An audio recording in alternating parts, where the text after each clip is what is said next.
के जाने के बाद उसका संरक्षक राम मुखर्जी का बेटा जवाहर मुखर्जी बना, जिसने गांवों से भरी सभा में संविधान की खातिर तीखे तानों और विपक्ष के रहीम कुरैशी के द्वारा संविधान को बेहुदा मजाक किए जाने का अपमान को भी था। जवानी में कदम रखते ही और संविधान का निर्माण होते ही पूरे देश में संविधान को सबसे अच्छा बताया जाने लगा। बताया भी क्यों नहीं, आखिर बहुत से देश की विशेषताओं को लेकर इसका निर्माण तो किया गया था। यहाँ गांव में अश्वत्थामा दंगल देखने श्यामनगर के मेले में गया। पहलवान की कुश्ती और दाव पे देख कर उससे नहीं रहा गया। जवानी की मस्ती और ढोल की ललकारती हुई आवाज ने उसकी नसों में बिजली उत्पन्न कर दी।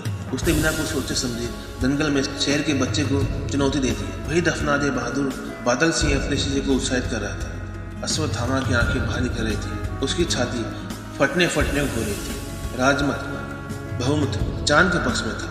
अश्वत्थामा के पक्ष में सिर्फ ढोल की आवाज थी, जिसकी ताल पर वह अपनी सत्य और दावा पेच की परीक्षा ले रहा था, अपनी हिम्मत को बढ़ा रहा था। अचानक ढोल की एक पतली आवाज सुनाई पड़ी, धाग धना तिरकत दिना, धाग धना तिरकत दिना। अश्वत्थामा को स्पष्ट नहीं पड़ा। ढोल कह रहा था, दाव काटो बाहर हो जाओ, दाव काटो बाहर हो जाओ। अश्वत्थामा ने अंतिम जोर दिखाया।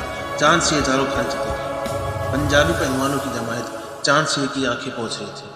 अश्वत्थामा को राजा साहब ने पुरस्कार रूप में एक विशेष ढोलक अपने दरबार में सजा के लिया। अश्वत्थामा पहलवान और दंगल में अश्वत्थामा पहलवान को असीम शक्ति प्रदान करने वाली उस आवाज को भी संरक्षण और राजा साहब